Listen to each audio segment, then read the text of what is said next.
प्रिय विद्यार्थी मित्रांनो, आपली बोर्ड प्रॅक्टिकल एक्झाम सुरू झालेली आहे आणि आपल्याला सगळ्यात जास्त भीती वाटते ती फिजिक्स प्रॅक्टिकलची. तर का वाटते त्याला बरीच कारण आहेत. भीती वाटण्याची कारण सगळ्यात महत्त्वाचं कारण म्हणजे आपल्याकडे केमिस्ट्री प्रॅक्टिकलला हँडबुक असतं. तुलनेने बायोचं प्रॅक्टिकल आपल्याला सोपं वाटतं, पण फिजिक्सच्या प्रॅक्टिकलला आपल्यासोबत आपलं हँडबुक नसतं. त्यामुळं सगळं काही आपल्याला आपल्या डोक्यात ठेवावं लागतं, म्हणजे थोडक्यात पाठ करून यावं लागतं. मग प्रत्येक एक्सपेरिमेंटचा फॉर्म्युला असेल, त्याची ऑब्झर्वेशन्स असतील, त्याचा ऑब्झर्वेशन टेबल असेल, त्याचे कॅल्क्युलेशन्स असतील, रीडिंग आपल्याला स्वतःला घ्यावे लागतात, सर्किट आपल्याला करावं लागतं आणि रिझल्ट विथ प्रॉपर युनिट्स ह्या सगळ्या गोष्टी आपल्याला ॲट ए टाईम लक्षात ठेवाव्या लागतात. आणि त्यामुळं आपल्याला खूप टेन्शन येतं, कारण वर्षभर काय केलेलं असतं. तर बऱ्याच मुलांनी एक्सटर्नल ॲडमिशन घेतलेलं असतं, कुठेतरी क्लास केलेले असतात, वर्षभर प्रॅक्टिकल केलेले नसतात आणि अचानक प्रॅक्टिकल परीक्षेला सामोरं जावं लागल्यामुळं त्यांच्या मनात भीती असते. आणि जे मुलं रेग्युलर असतात, त्यांनी रेग्युलर कॉलेज केलेलं असतं, तेव्हा 4-4 मुलांचा जर प्रॅक्टिकलचा ग्रुप असेल किंवा काही ठिकाणी ॲपरेटसची कमी असते, तर त्यावेळेस जास्त मुलांचा ग्रुप केला जातो. समजा 8 मुलांचा ग्रुप केला आणि त्याला प्रॅक्टिकल एक्सप्लेन केलं, तर त्यातला एखादाच मुलगा विद्यार्थी आपला प्रयोग करतो आणि बाकीचे सगळं त्याचं पाहून उतरवतात. आणि लॅब सोडताना आपल्याला सरांची सही घ्यावी लागते. आपल्या सरांचे मॅडमची आपण सही घेतो आणि आपण निघून जातो. मग नंतर आपण हा विचारही करत नाही की आपल्याला हे परीक्षेत एकट्याला करायचंय, म्हणजे वर्षभर आपण सिरियस घेतलेलं नसतं. आणि मग आपल्याला ह्या सगळ्या गोष्टींचं टेन्शन येतं की मी पाठ केलंय, हे मला जमेल का, आठवेल का, माझं सर्किट तिथं वर्क करेल का. तर ह्या सगळ्या गोष्टींमुळं आपल्याला फिजिक्स प्रॅक्टिकलची भीती वाटते.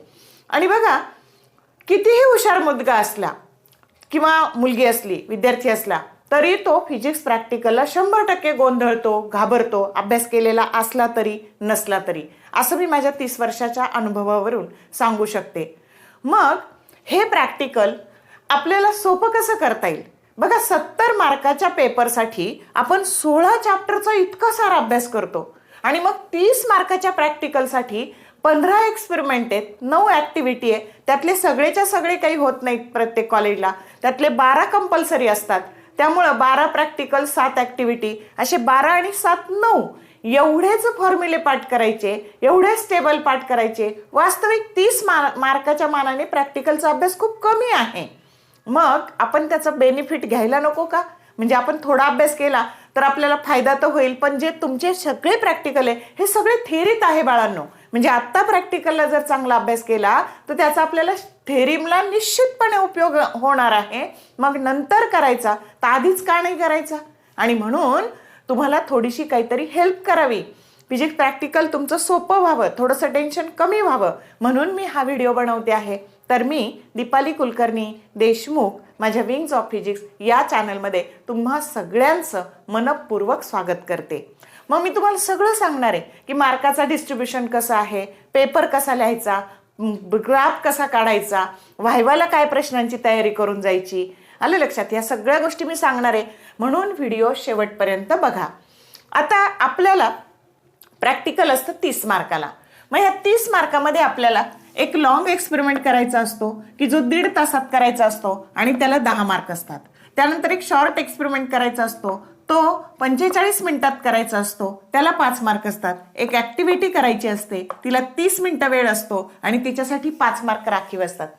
म्हणजे ॲक्च्युली आपण पेपरवर, जो पेपर आपण लिहिणार आहे तर तो 20च मार्काचं काम करणार आहे, त्याच्यावर मार्क असणार आहे.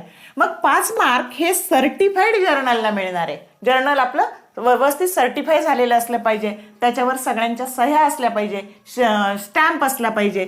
मग अशा सर्टिफाईड व्यवस्थित जर्नलला 5 पैकी 5 मार्क दिले जातात. जर्नल जर नसेल व्यवस्थित तर इथं मार्क तुमचे कमी होतात. आणि सगळ्यात महत्त्वाचं, 5 मार्काची ही व्हायवा असते, ओरल असते. आपल्या एक्सपेरिमेंटशी रिलेटेड आपण त्या प्रश्नांची तयारी केली तर आपल्याला ह्या व्हायवाचे मार्क मिळून जातात. आणि असं आपलं 30 मार्काचं डिस्ट्रीब्युशन आहे प्रॅक्टिकलच्या मार्काचं. मग आता आपली जी परीक्षा असते बाळांनो, आपल्याला टेन्शन येण्याचं अजून एक महत्त्वाचं कारण तिथे एक इंटरनल एक्झामिनर असतात, एक एक्सपर्ट असतात आणि एक एक्सटर्नल एक्झामिनर असतात. म्हणजे जे बाहेरच्या कॉलेजचे लोक येऊन आपली परीक्षा घेतात आणि त्या एक्सटर्नल एक्झामिनर आल्यामुळे सुद्धा आपल्या मनामध्ये ताणतणाव निर्माण होतो. त्याची आपल्याला भीती वाटते की येणारे एक्झामिनर हे कडक असतील का, ते मला मार्क्स देतील का, मला व्हायवाला अवघड प्रश्न विचारतील का, अशा सगळ्या गोष्टींमुळं आपला तणाव वाढत जातो. मग सगळ्यात आधी काय करायचं बघा, तर आपली जी लॅबमध्ये जी सेटिंग केलेली असते प्रयोगाची, ती असणारी मुलांची बॅच आणि असणाऱ्या ॲपरेटसची संख्या या सगळ्याचं कॅल्क्युलेशन करून तयार केलेली असते. आणि म्हणून जेव्हा तुम्ही लकी ड्रॉने तुमचा पेपर ओढून घेता तिथे, तर त्याच्यावर एकतर क्रम असतो LSA, म्हणजे लॉंग एक्सपेरिमेंट आधी करा, मग शॉर्ट करा, मग ॲक्टिव्हिटी करा. काही पेपरवर क्रम असतो SAL, याचा अर्थ शॉर्ट आधी करा, मग ॲक्टिव्हिटी करा, मग लॉंग एक्सपेरिमेंट करा. आणि काही स्लिपवर क्रम असतो ASL, म्हणजे आधी ॲक्टिव्हिटी करा, मग शॉर्ट एक्सपेरिमेंट करा आणि मग लॉंग एक्सपेरिमेंट करा. म्हणजे तुम्ही जी स्लीप उचलली ना, तर त्याच क्रमाने एक्सपेरिमेंट करा. तुम्ही कुठेतरी दुसरीकडे जाऊन उभं राहिलात तर एका एक्सपेरिमेंटवर 2 मुलं उभे असलेले दिसतात तुमच्या एका चुकीमुळं आणि त्या लॅबमध्ये गोंधळ तयार होतो. आता जसा तुमच्या मनामध्ये ताणतणाव असतो, तर तुमची परीक्षा घेणारे तुमचे शिक्षक यांनाही खूप सारं टेन्शन असतं.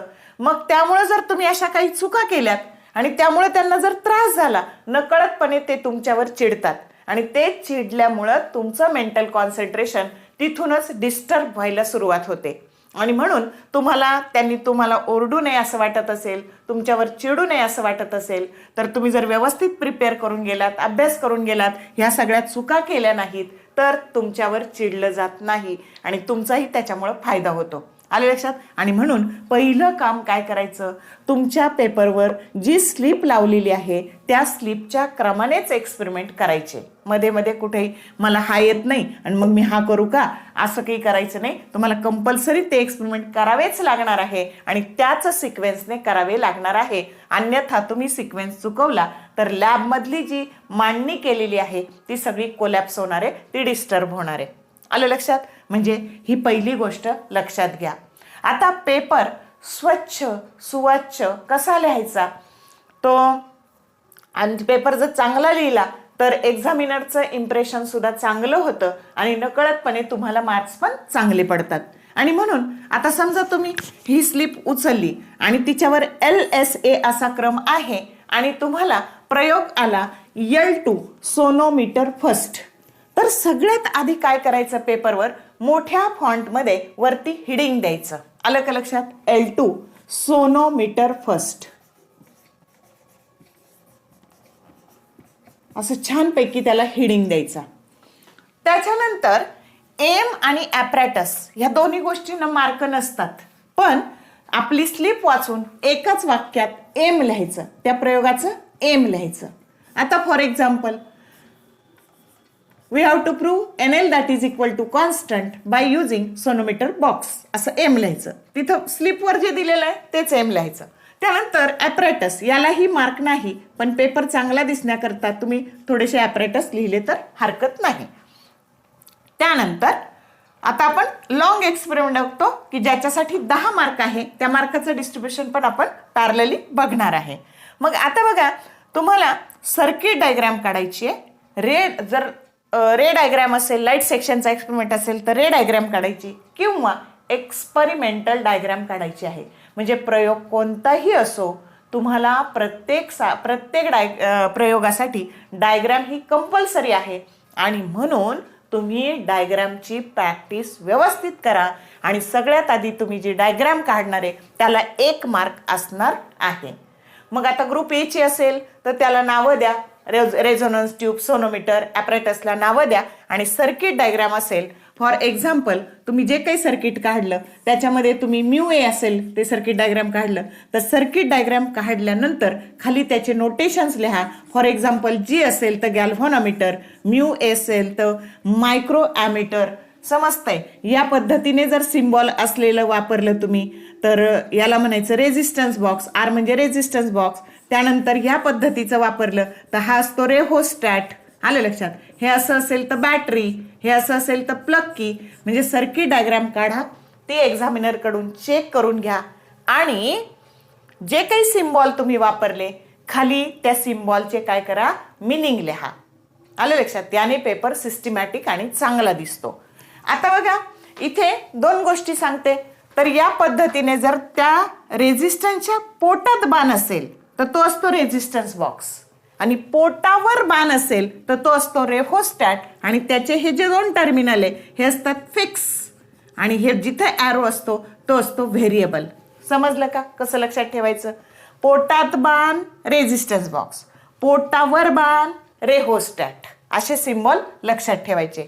बॅटरी असेल तर त्याचं मोठं टर्मिनल असेल तर पॉझिटिव्ह, निगेटिव्ह, असे सगळे नोटेशन्स.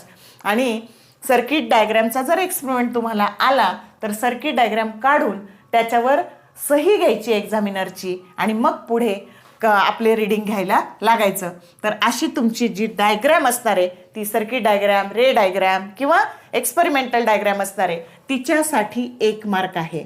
मग तुम्ही सर्किट जोडलं किंवा बाकीची काही सेटिंग केली त्याच्यासाठी 1 मार्क असणार आहे.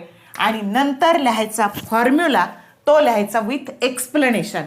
आता फॉर एक्झाम्पल सोनोमीटर फर्स्ट असेल तर फॉर्म्युला येईल बघा, n that is equal to 1/2L into square root of T/m. हा झाला फॉर्म्युला. आता याच्यात नोटेशन्स लिहा. Where n that is equal to fundamental frequency, L बरोबर vibrating length, T that is equal to tension applied to the string, and small m that is equal to mass per unit length or linear density. असा तुमचा formula with explanation लिहिला की तुम्हाला त्याचा 1 mark मिळणार आहे. म्हणजे या पद्धतीने तुम्हाला आतापर्यंत 3 मार्क या स्टेप पर्यंत मिळाले, फॉर्म्युला विथ एक्सप्लेनेशन. त्यानंतर लिहायचे ऑब्झर्वेशन्स. मग लिहायचा ऑब्झर्वेशन टेबल विथ युनिट. आता फॉर एक्झाम्पल सोनोमीटर फर्स्ट मध्ये NL बरोबर कॉन्स्टंट दाखवायचा आहे, मग ऑब्झर्वेशन नंबर, मग N frequency, N in hertz, अशी युनिट सह लिहा ऑब्झर्वेशन टेबल. त्यानंतर vibrating length L in centimetre, प्रत्येकाचं युनिट लिहा, आणि NL that is equal to constant तुम्हाला दाखवायचं आहे. तर असे कॉलम करा. त्यानंतर पहिलं रिडिंग घेतलं का, मग दुसरं रिडिंगला दुसऱ्या ओळीत नका घेऊ, एक लाईन सोडून द्या, आणि इथे दुसरं म्हणजे टेबल छान सुटसुटीत दिसतो.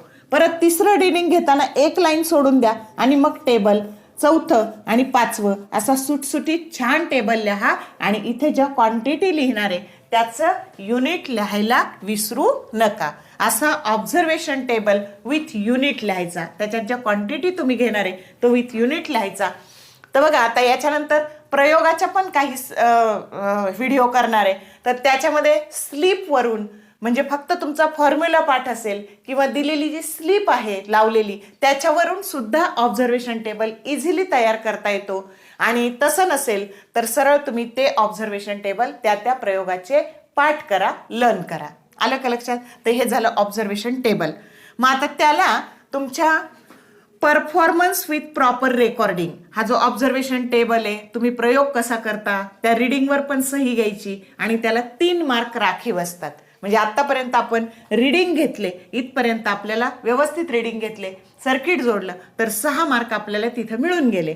मग आता उत्तर काढण्याकरता आपल्याला एकतर कॅल्क्युलेशन करावं लागतं किंवा ग्राफ, दोन्हीपैकी एक काहीतरी, आणि उत्तर काढावं लागतं. तर त्या कॅल्क्युलेशन किंवा ग्राफला 2 मार्क असतात. आणि शेवटी रिझल्ट विथ प्रॉपर युनिट किंवा कन्क्लुजन याला पण 2 मार्क असतात. तर या पद्धतीने हा लॉंग एक्सपेरिमेंट 10 मार्कासाठी आपल्याला करायचा आहे. आले लक्षात? त्यानंतर शॉर्ट एक्सपेरिमेंट.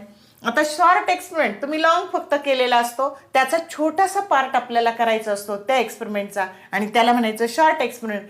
तुमचं जे बोर्ड प्रॅक्टिकल बुक आहे त्याच्या मागे ह्या सगळ्या लॉंग एक्सपेरिमेंटच्या, शॉर्ट एक्सपेरिमेंटच्या स्लिप दिलेल्या आहेत, आणि त्यानुसार शॉर्ट एक्सपेरिमेंटची तयारी करून जायची.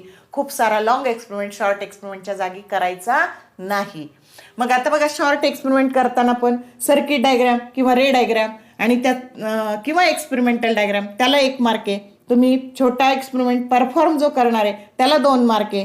त्यानंतर ग्राफ किंवा कॅल्क्युलेशन त्याला 1 मार्क आहे आणि रिझल्ट विथ प्रॉपर युनिट किंवा कन्क्लुजन त्याला 1 मार्क आहे. असा शॉर्ट एक्सपेरिमेंट आपल्याला 5 मार्कासाठी करायचा आहे आणि मार्काचं डिस्ट्रीब्युशन असं असणार आहे आणि त्याच्यासाठी वेळ राखीव असणार आहे 45 मिनिट्स. मग करायची ॲक्टिव्हिटी. आता ॲक्टिव्हिटीला पण आता लॉंग झाल्यानंतर शॉर्टचं पण असं मोठ्या फॉन्टमध्ये हिडिंग द्यायचं आणि मग ॲक्टिव्हिटीचं पण असं परत मोठ्या फॉन्टमध्ये हिडिंग द्यायचं. आणि ॲक्टिव्हिटीचं मार्काचं डिस्ट्रीब्युशन आहे बघा, performance with proper recording of observations त्याला 3 मार्क आहे. त्यांच्यानंतर ॲक्टिव्हिटी राईटअप करायला 1 मार्क आहे आणि रिझल्ट विथ प्रॉपर युनिट आणि कन्क्लुजन त्याला 1 मार्क आहे. अशी परत ॲक्टिव्हिटी 5 मार्कासाठी आहे आणि ती तुम्हाला 30 मिनिटात करायची आहे. तर या पद्धतीने तुम्ही पेपर लिहायचा, स्वच्छ सुवाच्य पेपर लिहायचा. त्यानंतर खूप मुलांना सवय असते बघा, इथे जे रीडिंग आहे ते पेन्सिलने लिहायचे आणि ते पेनाने गिरवायचे. मग बघा त्यांनी अतिशय घाण पेपर दिसतो. त्यानंतर कॅल्क्युलेशनला तुमच्या प्रयोगाच्या मागे रफ वर्क म्हणा, आधी रफली कॅल्क्युलेशन करा आणि मग ते फेर करा. तुमच्या इंटरनल एक्झामिनरला किंवा एक्सपर्टला दाखवा हे बरोबर आहे का. ते हो म्हणतील तेव्हा त्याला फेर करा. पण असं पेन्सिलने लिहून पेनाने गिरवून पेपर अतिशय घाण दिसतो. त्यानंतर ऑब्झर्वेशन टेबल एका लाईनमध्येच करा. एखादा कॉलम राहिला तर मुलं इथं खाली घेतात तो कॉलम, तसं नाही करायचं. उभे कॉलम थोडे छोटे छोटे करा, पण सगळा ऑब्झर्वेशन टेबल हा एकाच लाईनमध्ये आखा आणि प्रत्येक रीडिंग नंतर एक एक लाईन सोडून द्या. म्हणजे सुटसुटीत ऑब्झर्वेशन टेबल आपल्या नजरेला चांगला दिसतो, आपला पेपर पण चांगला दिसतो. तर ह्या झाले सगळे पेपर लिहायचे टेक्निक. आता तिथे ग्राफ कसा काढायचा, तर ग्राफ काढताना काय करायचं बघा, सगळ्यांनी काळजी घ्यायची की ग्राफ काढताना आधी आपण ॲक्सिस आखून घेतो. बघा ह्या ग्राफ पेपरवर असे ॲक्सिस ड्रॉ करायचे. हा आडवा ॲक्सिस आहे त्याला एक्स ॲक्सिस बनायचं, उभा आहे त्याला वाय ॲक्सिस बनायचं आणि ॲक्सिसचे नावं नेहमी कॅपिटल द्यायचे. आता फॉर एक्झाम्पल आपल्याला ग्राफ काढायचा आहे एल स्क्वेअर अगेन्स्ट टीचा ग्राफ काढायचा आहे, एल स्क्वेअर अगेन्स्ट टी. मग आता इथे पुढे असा एक ॲरो द्यायचा, इथे पण ॲरो द्यायचा आणि खाली ती क्वांटिटी कशात घेतली आहे त्याला त्याचं युनिट लिहायचं. एल स्क्वेअर घेतलेलं आहे इन सेंटीमीटर स्क्वेअर आणि टेन्शन घेतलेलं आहे इन डाईनमधले टेन्शन घेतलेलं आहे.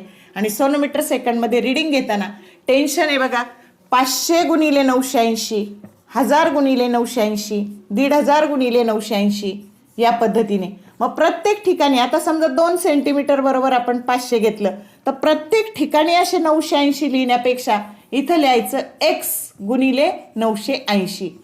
याचा अर्थ काय, इथं ज्या कोणत्या ह्या ॲक्सिसवर ज्या कोणत्या क्वांटिटी आहे त्या प्रत्येक क्वांटिटीला 980ने गुणलेलं आहे. आलं का लक्षात. तर या पद्धतीने.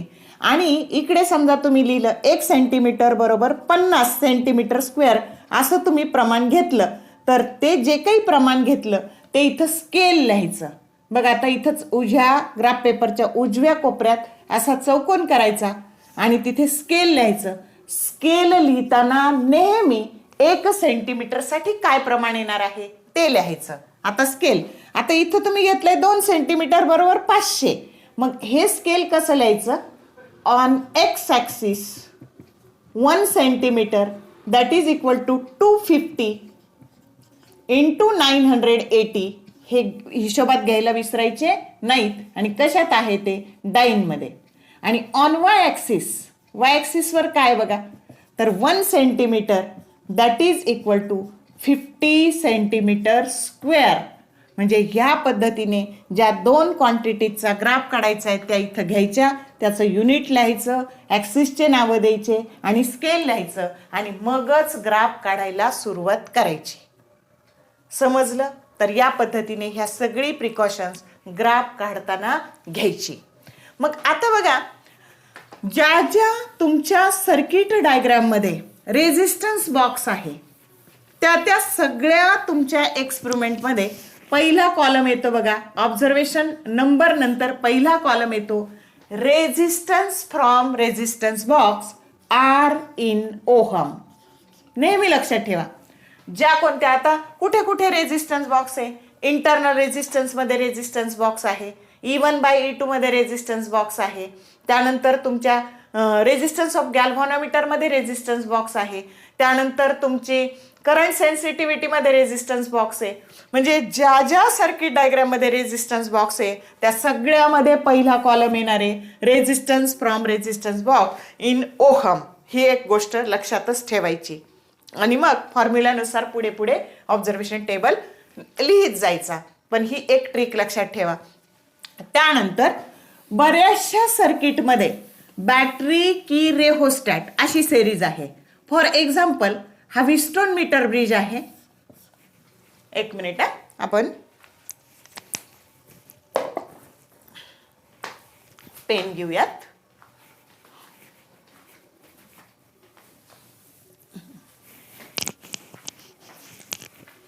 आता बघा हा व्हीटस्टोन मीटर ब्रिज आहे. आता व्हीटस्टोन मीटर ब्रिजला इथे एक गॅप आहे आणि इथे एक गॅप आहे या पद्धतीने. आता ह्या गॅपमध्ये आपण जोडतो गॅल्व्हॅनोमीटर, ह्या गॅपमध्ये जोडतो आपण रेझिस्टन्स बॉक्स आणि खाली बॅटरी की आणि रेहोस्टॅट अशी सेरीज करतो. झालं बॅटरी की रेहोस्टॅट. आता हीच सेरीज तुम्ही पोटेन्शिओमीटर मध्ये पण सेम घेता. बघा इंटरनल रेझिस्टन्स जर काढायचा असेल तर अशी पोटेन्शिओमीटरची तुम्ही वायर काढता. हा तुमचा ए पॉइंट, हा बी पॉइंट आणि इकडे बघा सेरीज काय येते बॅटरी की आणि रेहोस्टॅट. समजलं? तर या पद्धतीने आणि मग इंटरनल रेझिस्टन्सला इथे तुम्ही एक सेल जोडता या पद्धतीने. इथे तुम्ही रेझिस्टन्स बॉक्स जोडता, इथे एक की जोडता आणि ह्या दोन्हींना तुम्ही गॅल्व्हॅनोमीटर जोडता आणि त्याला जॉकी जोडता. म्हणजे परत हीच सेरीज आली का? इथे आडवी काढली होती, इथे काय काढायची? उभी काढायची. पोटेन्शियल ग्रॅडियंटच्या पण प्रयोगामध्ये तुम्ही काय करता? आता E1/E2 च्या प्रयोगात तुम्ही काय करता? इथं फक्त दोन सेल जोडता असे, एक E1 आणि एक E2. याला की जोडता आणि याला गॅल्व्हॅनोमीटर जोडता. परत सेरीज तीच आली बॅटरी की रेहोस्टॅट किंवा काही कॉलेजमध्ये इथे रेझिस्टन्स बॉक्स वापरतात. आता पोटेन्शियल ग्रॅडियंट ह्या प्रयोगामध्ये परत हेच काढायचं. इथं फक्त काय जोडायचा? व्होल्टमीटर जोडायचा आणि त्याला जॉकी जोडायची. ही झाली पोटेन्शियल ग्रॅडियंटची फिगर. V/L जी ऍक्टिव्हिटी तुम्ही करता V/L बरोबर कॉन्स्टंट, त्या प्रयोगामध्ये परत बॅटरी की रेहोस्टॅट. समजलं का? म्हणजे हे सगळीकडे कॉमन आहे. अशा कॉमन गोष्टी लक्षात ठेवून फक्त ह्या इथे काय बदल करायचा हे सगळं शिकायचंय. आणि तुम्ही जर ह्या आकृत्या नीट केल्या, ह्या प्रयोग जर नीट केले तर तुम्हाला त्या सगळ्याचा उपयोग थेरीमध्ये होणार आहे. करंट इलेक्ट्रिसिटीमध्ये जे सगळे प्रयोग आहेत त्याच्यावर थेरीला पण प्रश्न येतात. म्हणजे इथं जर तुम्ही हे प्रयोग नीट केले तर 4-4 मार्काचे तुमचे थेरी क्वेश्चन्स आपोआप तयार होणार आहेत. म्हणजे प्रॅक्टिकलला केलेला अभ्यास निश्चितपणे वाया जाणार नाही.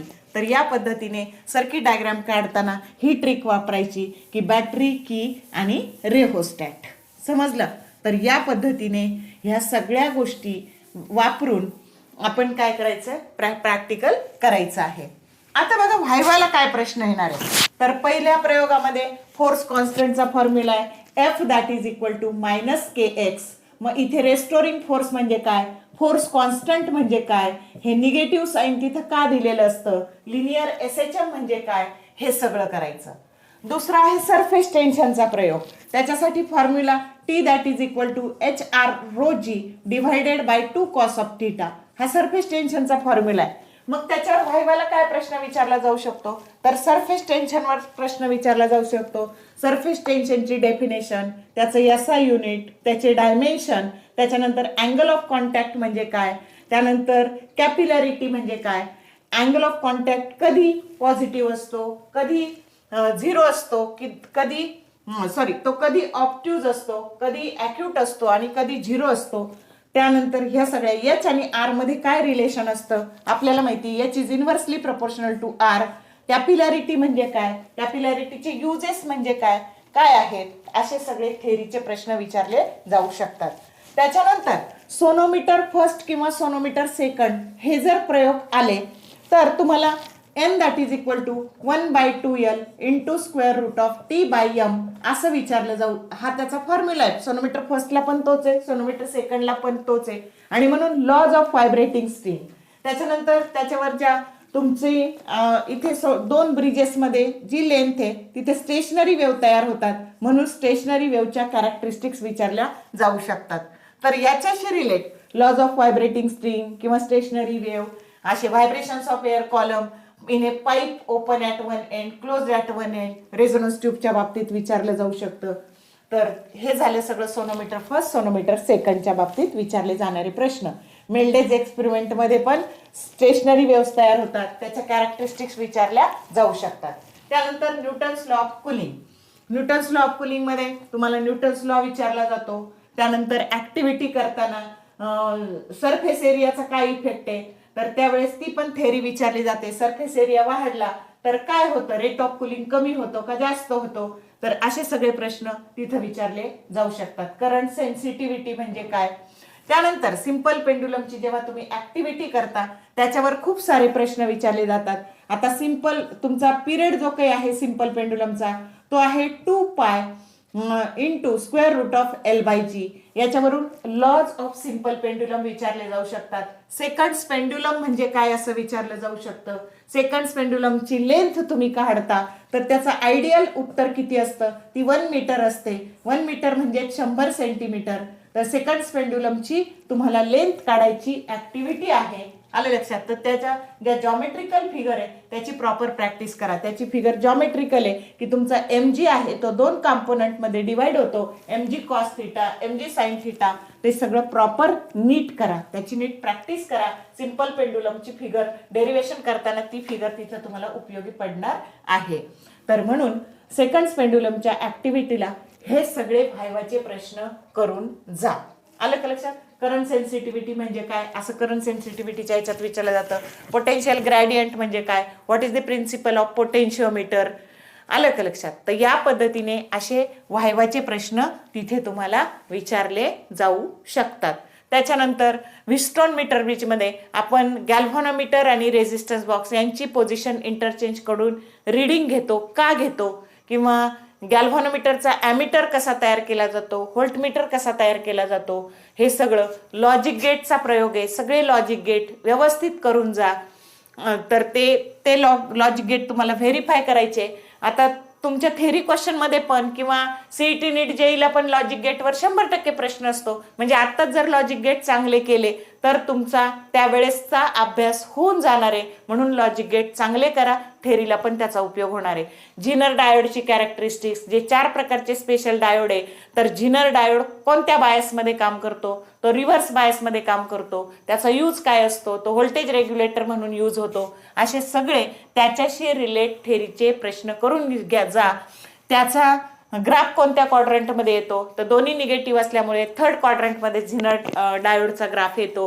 4 प्रकारचे स्पेशल टाइप्स डायोड कोणते कोणते, ते कोणत्या बायसमध्ये काम करतात, असे सगळे थेरीचे त्याच्याशी रिलेट असलेले प्रश्न नीट करून जा. त्याचा तुम्हाला व्हायवाला निश्चितपणे उपयोग होईल. आलं का लक्षात. तर अशा सगळ्या ह्या छोट्या छोट्या गोष्टींचा उपयोग करून न घाबरता व्यवस्थित अभ्यास करून तुम्ही बोर्ड प्रॅक्टिकल द्या. तुम्हाला निश्चितपणे चांगले मार्क पडतील. जे काही तुम्हाला रफ वर्क करायचंय ते पेपरच्या मागे रफ वर्क म्हणा आणि तिथे करा, पण पेपर मात्र अतिशय स्वच्छ आणि सुंदर ठेवा. त्याने तुम्हाला चांगले मार्क मिळायला मदत होईल. आले लक्षात. तर एवढं सगळं सांगितल्यानंतर मला खात्री आहे की तुम्हाला याचा खूप सारा फायदा होईल. तुमचं टेन्शन थोडं का होईना पण कमी होईल. आलं का लक्षात. आणि लॅबमध्ये ॲरोगंट सारखे वागू नका, पोलाइटली वागा, म्हणजे त्याचाच तुम्हाला फायदा होणार आहे. एखाद्या प्रश्नाचं उत्तर आलं नाही तर सॉरी म्हणा आणि पुढचा प्रश्न विचारा. असं विचारा, येत होतं लक्षात नाही, तयारी केली होती लक्षात नाही, तर अशी पोलाइटली उत्तरं द्या. ॲरोगंटपणे उत्तरं देऊ नका, नुकसान तुमचंच होणार आहे. आले लक्षात. तर व्हिडिओ आवडला लाईक करा, शेअर करा, कमेंट करा. Thank you very much and all the best for your exam.